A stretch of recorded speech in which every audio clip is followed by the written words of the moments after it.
नमस्कार. 8:30च्या बातमीपत्रात मी माधुरी पांगे आपलं स्वागत करते. सुरुवातीला एक नजर ठळक बातम्यांवर. उत्तर प्रदेश आणि मणिपूर विधानसभेत आज मतदान, चोख बंदोबस्त तैनात. वस्तू सेवा कर परिषदेची आज नवी दिल्लीत महत्त्वपूर्ण बैठक.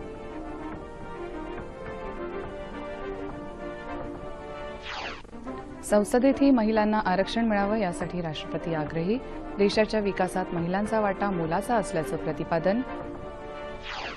तूर डाळ उत्पादकांना राज्य सरकारचा मोठा दिलासा, साठवणूक मर्यादा 3 महिन्यांसाठी तिपटीने वाढवण्याचा निर्णय. राज्यातल्या 10 महानगरपालिकांच्या महापौर पदासाठीच्या निवडणुकांसाठी राजकीय पक्षांची मोर्चेबांधणी सुरू. आणि भारत आणि ऑस्ट्रेलिया यांच्यातला दुसरा क्रिकेट कसोटी सामना आजपासून बंगळुरूमध्ये. आणि आता सविस्तर वृत्त. उत्तर प्रदेश विधानसभा निवडणुकीच्या 6व्या टप्प्यासाठी तर मणिपूर विधानसभा निवडणुकीच्या पहिल्या टप्प्यासाठीच्या मतदानाला सुरुवात झाली. मतदानासाठी चोख बंदोबस्त ठेवण्यात आलाय. उत्तर प्रदेशात पूर्व भागातल्या महाराजगंज, कुशीनगर, गोरखपूर, देवरिया, आजमगड, मऊ आणि बलिया या 7 जिल्ह्यांमध्ये 49 मतदारसंघात आज मतदान सुरू आहे. मणिपूरमध्येही पहिल्या टप्प्यातल्या 6 जिल्ह्यांमध्ये 38 मतदारसंघात मतदानाला सुरुवात झाली आहे.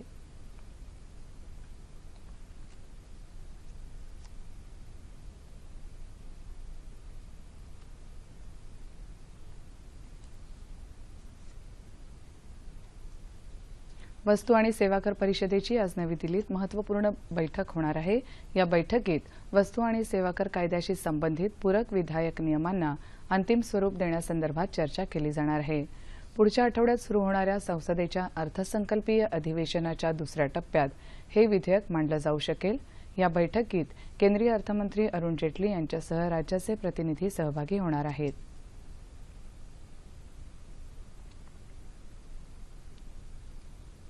संसदेत महिलांना आरक्षण मिळावं असं आग्रही मत राष्ट्रपती प्रणव मुखर्जी यांनी व्यक्त केलं. ते काल चेन्नई इथं एका कार्यक्रमात बोलत होते. एखादा समाज महिलांचा सन्मान करत नसेल तर त्याला सुसंस्कृत म्हणता येणार नाही असं राष्ट्रपती म्हणाले. महिलांना समान अधिकार असून सुद्धा लोकसभेत केवळ 11.3% महिला प्रतिनिधी आहेत. जागतिक स्तरावर हे प्रमाण 22.8% आहे. त्यामुळे भारतात हे प्रमाण वाढवण्याची गरज आहे असं मत त्यांनी व्यक्त केलं. देशाच्या विकासात महिलांचा वाटा मोलाचा असल्याचंही राष्ट्रपतींनी नमूद केलं.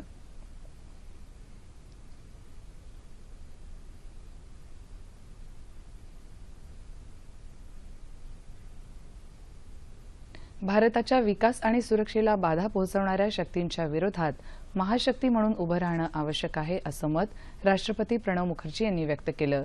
राष्ट्रपतींच्या हस्ते काल चेन्नई इथं 125 हेलिकॉप्टर स्क्वाड्रनला राष्ट्रपती मानांकन प्रदान करण्यात आलं. त्यावेळी आयोजित समारंभात ते बोलत होते.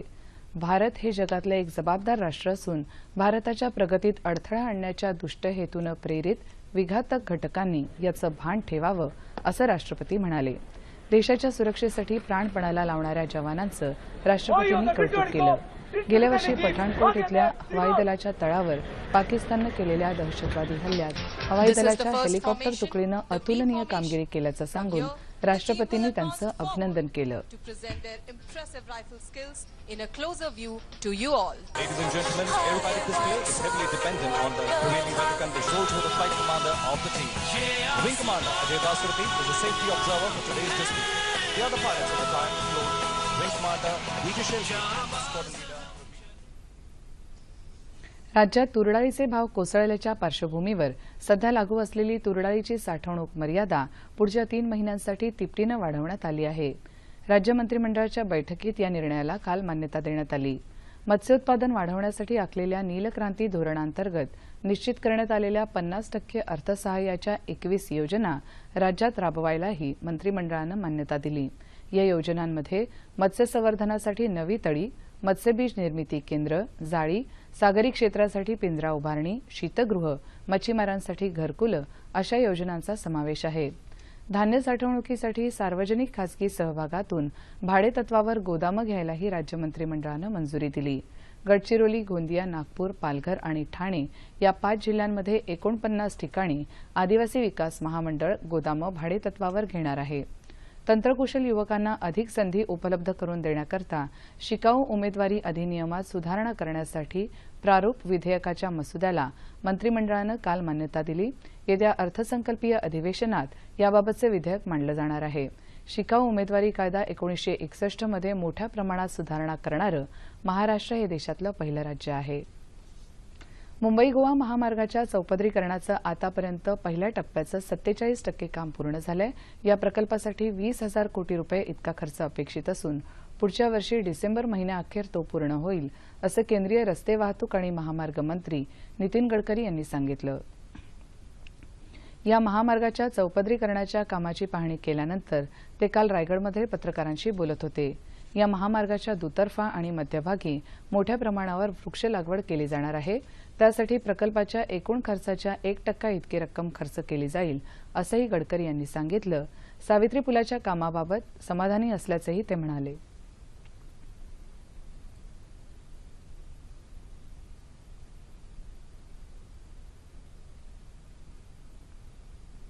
विज्ञान आणि तंत्रज्ञान क्षेत्रात उल्लेखनीय कार्य करणाऱ्या शास्त्रज्ञांना काल मुंबईत विविध पुरस्कारांनी गौरवण्यात आलं। कार्यक्रमाचे प्रमुख पाहुणे रेल्वे मंत्री सुरेश प्रभू यांच्या हस्ते हे पुरस्कार प्रदान करण्यात आले। 2015 आणि 2016 या 2 वर्षांसाठीचे हे पुरस्कार असून कृषी तंत्रज्ञान, रासायनिक तंत्रज्ञान, जीवशास्त्र आणि तंत्रज्ञान अशा विविध क्षेत्रातल्या 20 शास्त्रज्ञांचा यावेळी गौरव करण्यात आला। विविधलक्षी औद्योगिक संशोधन केंद्रांच्या वतीनं हा पुरस्कार सोहळा आयोजित करण्यात आला। विज्ञान आणि तंत्रज्ञानाचं मानवी जीवनातलं महत्त्व सांगत सुरेश प्रभू यांनी उपस्थित शास्त्रज्ञांचं कौतुक केलं। विज्ञान तंत्रज्ञानाच्या माध्यमातून समस्या सोडवताना दुसरी समस्या निर्माण होऊ नये याकडे लक्ष देणं आवश्यक असल्याचंही त्यांनी सांगितलं।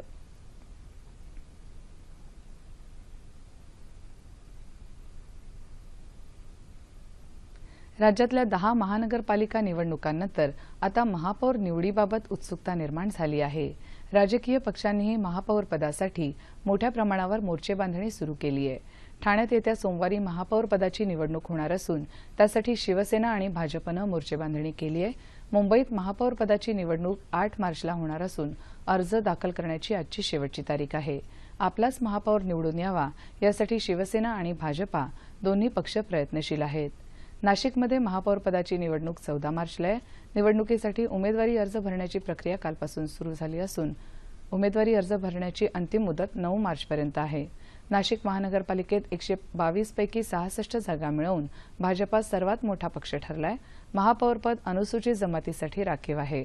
पुण्यात महापौर पदाची निवडणूक 15 मार्चला तर पिंपरी चिंचवडच्या महापौर पदाची निवडणूक 14 मार्चला होणार आहे। शिवसेनेच्या मंत्र्यांनी केलेल्या पारदर्शकतेच्या सूचना मान्य असून आपली ही लढाई महापौर पदाच्या खुर्चीसाठी कधीच नव्हती, असं राज्याचे अर्थमंत्री सुधीर मुनगंटीवार यांनी म्हटलंय। पुणे विभागीय बैठकीनंतर ते काल पत्रकारांशी बोलत होते। यंदा कृषी क्षेत्राबरोबरच रोजगार आणि कौशल्य विकासावर राज्य सरकार लक्ष केंद्रित करणार आहे, असं ते म्हणाले। रोजगारासंदर्भात जिल्हा स्तरावर काम व्हावं या दृष्टीनं कौशल्य विकास केंद्र स्थापन व्हावीत, त्यासाठी जिल्हा नियोजन समितीकडून निधी दिला जाईल, असंही त्यांनी सांगितलं। रोजगार हा मुद्दा घेऊन त्याला अनुषंगिक सर्व गोष्टी म्हणजे उद्या त्याच्या संदर्भात कौशल्य विकास आहे, आपल्या जिल्ह्याचा बचत गटाचा प्लॅन आहे, आपल्या जिल्ह्यामध्ये छोटे उद्योग छोटे रोजगार निर्माण करण्याचा विषय असेल, कुठं मत्स्य व्यवसायासाठी आपल्याला आपल्या जिल्ह्यामध्ये काही काम करता येतं, साताऱ्यासारख्या ठिकाणी पर्यटनाच्या संदर्भात आपण उत्तम काम करू शकतो, तर काही ठिकाणी फलोत्पादनमध्ये करू शकतो। आता आपण कोकणात गेलो तर काजू त्याचं प्रोसेसिंग आहे। आज काजूसाठी ड्रम प्रोसेसिंग इतकी सुंदर प्रोसेसिंग आहे की जे काजू स्वादिष्ट होतात, पण त्याला लागणारा कच्चा माल आपल्याला उपलब्ध होत नाही, आफ्रिकेतून येतो। तर त्या जिल्ह्याची अनुषंगिक जी काही साधारणतः भौगोलिक परिस्थिती आहे, नैसर्गिक परिस्थिती आहे, कृषी परिस्थिती आहे, त्यातून काय रोजगार निर्माण होऊ शकतो हे जास्त चांगल्या पद्धतीने राज्यातून आम्ही ठरवण्याच्या ऐवजी त्या जिल्हा स्थानावर त्यांना चांगल्या पद्धतीने ठरवता येईल। ज्येष्ठ आंबेडकरी साहित्यिक डॉक्टर कृष्णा किरवले यांची काल कोल्हापूर इथं त्यांच्या राहत्या घरी हत्या करण्यात आली। व्यक्तिगत वादातून ही हत्या झाल्याचं प्राथमिक वृत्त आहे। या प्रकरणी प्रतिम पाटील हा संशयित फरार असल्याचं समजतं। डॉक्टर किरवले हे कोल्हापूरच्या शिवाजी विद्यापीठात डॉक्टर बाबासाहेब आंबेडकर संशोधन केंद्राचे संचालक म्हणून कार्यरत होते। दरम्यान काँग्रेसचे प्रदेशाध्यक्ष अशोक चव्हाण, राज्य विधान परिषदेतले विरोधी पक्षनेते धनंजय मुंडे आणि रिपब्लिकन पार्टी ऑफ इंडियाचे अध्यक्ष रामदास आठवले यांनी या हत्येचा निषेध केला असून गुन्हेगाराला लवकरात लवकर पकडून शिक्षा करावी असं म्हटलंय.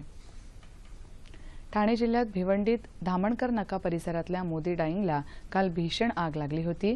भिवंडीचे पोलीस उपायुक्त मनोज पाटील यांनी तातडीनं घटनास्थळी जाऊन परिस्थितीचा आढावा घेतला. भिवंडी, कल्याण, ठाणे आणि उल्हासनगर इथल्या अग्निशमन दलानं अथक प्रयत्नानंतर ही आग आटोक्यात आणली.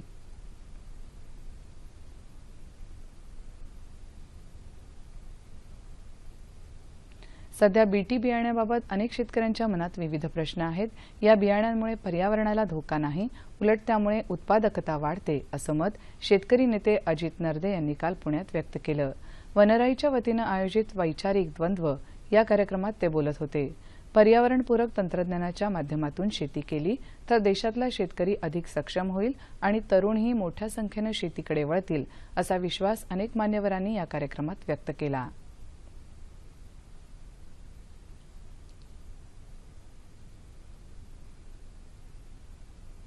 प्रत्येक व्यक्तीनं आणि प्रत्येक गावानं स्वच्छता पाळायचा निर्धार केला तरच स्वच्छता अभियान पूर्णपणे यशस्वी होईल, असं मत नंदुरबारचे जिल्हाधिकारी मल्लीनाथ कलशेट्टी यांनी व्यक्त केलंय. या जिल्ह्यातल्या नवापूर तालुक्यातल्या भादवर्डी इथं माहिती आणि प्रसारण मंत्रालयाच्या क्षेत्रीय प्रचार कार्यालयातर्फे आयोजित आरोग्य जनजागृती अभियानाच्या समारोप प्रसंगी ते काल बोलत होते. सरकारच्या विविध योजनांची लोकांना माहिती व्हावी याकरता हे अभियान राबवण्यात आलं. आरोग्याबाबत कोणती विशेष काळजी घ्यावी याचंही मार्गदर्शन उपस्थितांना करण्यात आलं. या निमित्तानं आयोजित करण्यात आलेल्या रांगोळी स्पर्धा तसंच सुदृढ बालक स्पर्धेतल्या विजेत्यांना गौरवण्यात आलं. तसंच अभियानात उत्तम कार्य करणाऱ्या अधिकाऱ्यांचा सत्कारही करण्यात आला. राज्याला विशाल समुद्र किनारा लाभला आहे, त्यामुळे पर्यटनाला चालना देण्यासाठी या किनारपट्टीचा योग्य वापर करायला हवा, असं राज्याचे पर्यटन मंत्री जयकुमार रावल यांनी म्हटलंय. सध्या मुंबईत P1 पॉवरबोट शर्यती सुरू आहेत. त्या पार्श्वभूमीवर INS विराट या युद्धनौकेच्या स्मरणार्थ तयार करण्यात आलेल्या विराट फिरत्या करंडकाचं अनावरण नौदलाचे व्हाईस ॲडमिरल गिरीश लुथरा यांच्या हस्ते काल झालं. त्यावेळी रावल बोलत होते.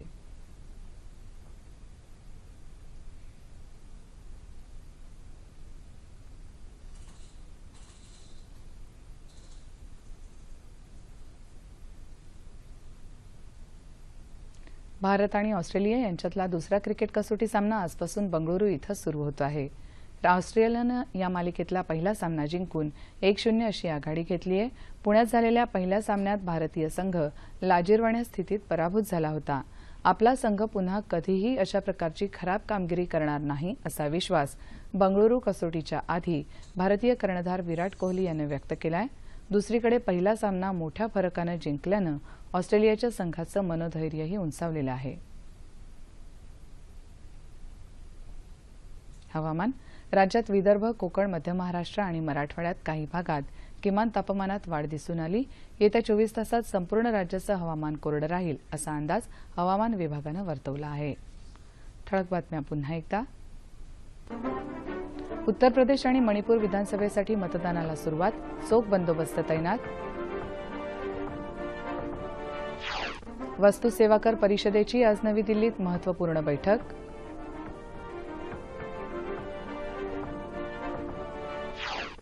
संसदेत महिलांना आरक्षण मिळावं यासाठी राष्ट्रपती आग्रही. देशाच्या विकासात महिलांचा वाटा मोलाचा असल्याचं प्रतिपादन. तूर डाळ उत्पादकांना राज्य सरकारचा मोठा दिलासा. साठवणूक मर्यादा 3 महिन्यांसाठी तिपटीने वाढवण्याचा निर्णय. राज्यातल्या 10 महानगरपालिकांच्या महापौर पदासाठीच्या निवडणुकांसाठी राजकीय पक्षांची मोर्चे बांधणी सुरू.